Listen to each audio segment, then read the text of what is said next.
လို့လဲပြင်ပန်းနေပြီလားငါလည်းမင်းလိုပါပဲဟိုလော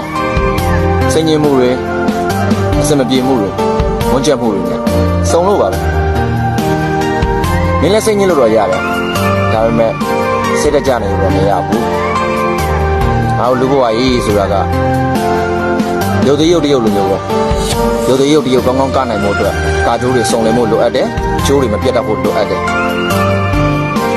အဲ့တော့ငါတို့လည်းပဲဘဝဆိုတဲ့ဇက်ခုံကြီးပေါ်မှာကောင်းကောင်းကနိုင်ဖို့အတွက်စိတ်သက်ခွန်အားဆိုတဲ့ကျိုးတွေမပြတ်တတ်ဖို့အတွက်လိုအပ်တယ်အရင်စိတ်ညစ်မနေပါနဲ့မင်းကလူတော်တယောက်ပါတို့ငါတို့ကြုံတွေ့နေရတဲ့အစမပြေမှုတွေကနောက်တစ်ချိန်မှာ